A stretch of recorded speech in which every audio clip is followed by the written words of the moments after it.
These people are champions, and they live in Barnsley.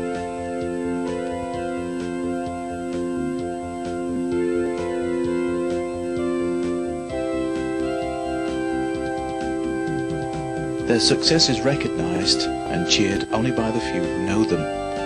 Yet their efforts and abilities are as commendable as those of Tessa Sanderson and Peter Elliott.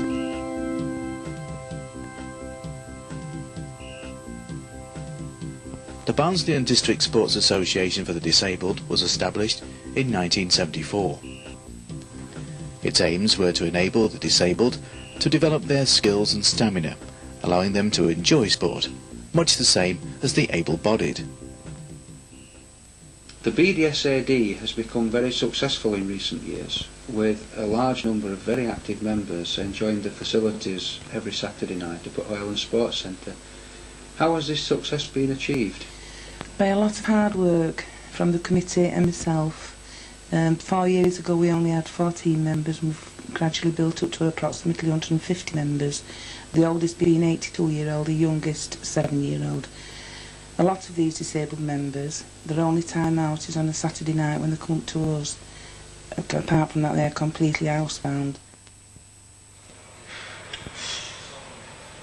The group intends to provide more and better facilities for the disabled and, with ample publicity, ensure the availability of these facilities is known to all disabled people in the area.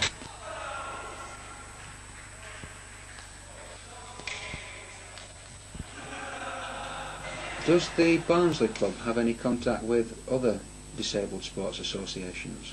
Yes, about 3 years ago we became affiliated members with the British Sports Association for Disabled. We now take part in both regional and national events all over Yorkshire and Humberside. In fact, for the nationals we go all over the country. In the nationals and the regionals we do both track and field events. A warm and friendly atmosphere welcomes present and future champions alike at Highland Sports Centre. We have national standard champions at swimming, bowls, fencing. In fact, we have one member that actually went to Seoul in the last Olympics at fencing. Anyone can become a champion by merely achieving their personal best.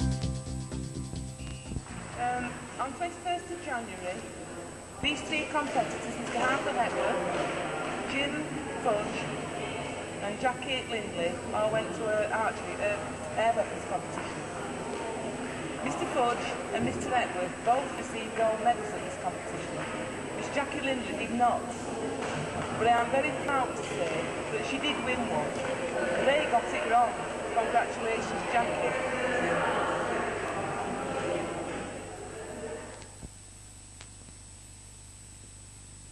Cyril, you're the founder of the Barnsley and District Sports Association for the Disabled, and you've been both Olympic and Commonwealth champion in fencing with all weapons.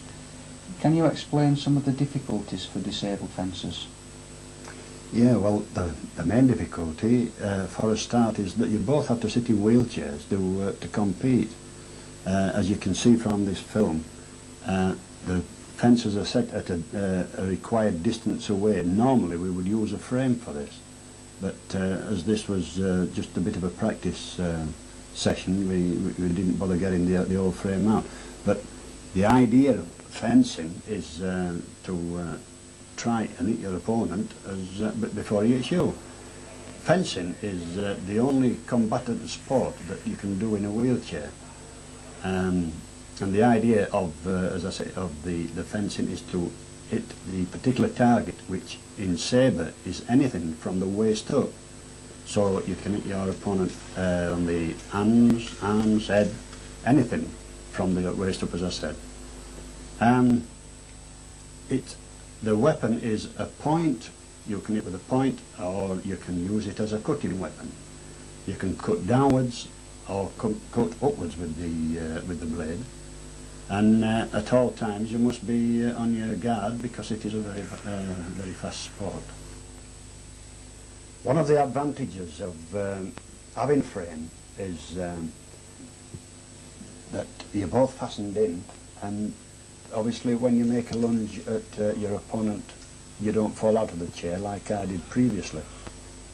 You'll notice that somebody, a gentleman from from the audience, is holding Bob's chair down by the wheel, and he's stabilising Bob, because Bob tends to be far more aggressive in a wheelchair than I am. And if he makes a severe lunge at me, Bob, without a frame, would fall over as I did. So this gentleman is helping to keep Bob in an upright position, so that we can make something of a bit of a fight of it. Naturally, more special arrangements are needed.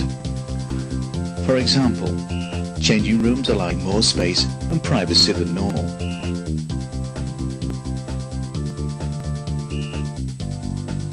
In some cases, help is required with changing.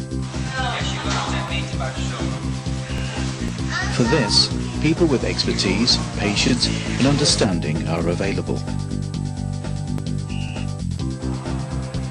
Not all sports are played for pleasure alone. The degree of independence and quality of life of a disabled person depends greatly on their physical fitness.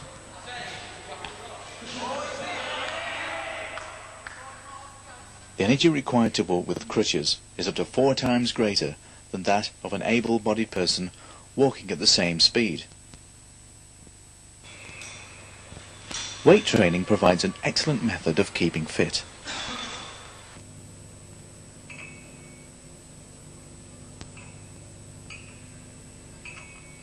The wide range of machines, together with the ability to alter the amount of weight, means that a program of exercises can be tailored to suit exactly the needs of individual disabilities.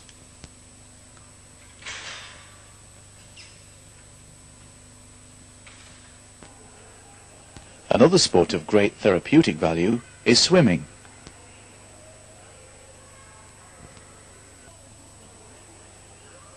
Not only is it a good form of exercise, resulting in increased stamina, deeper breathing and improved circulation, but due to the natural buoyancy of the body in water, gives a disabled person the freedom of movement denied them on dry land.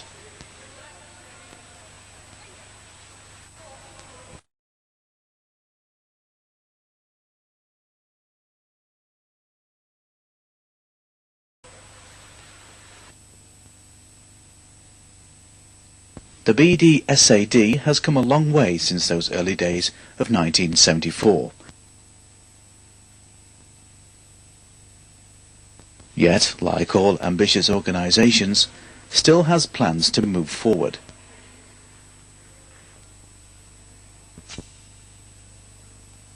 Do the activities of the BDSAD extend beyond Highland Sports Centre? Yes, we usually have an annual trip every year for the members, in which we have a Christmas dinner as well, and on top of that we also take part in other sports clubs, sports days and weekends away, and they also come to us. We have an annual sports day every year, and we have fun days away competing.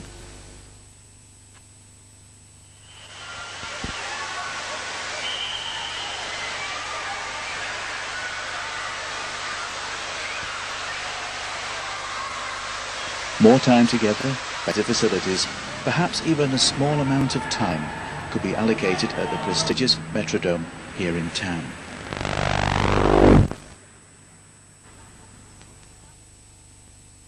as with all ambitious organisations, funds are required. With help, perhaps the BDSAD can attain the level of recognition it deserves, and in return bring status to the most deserving town of Barnsley.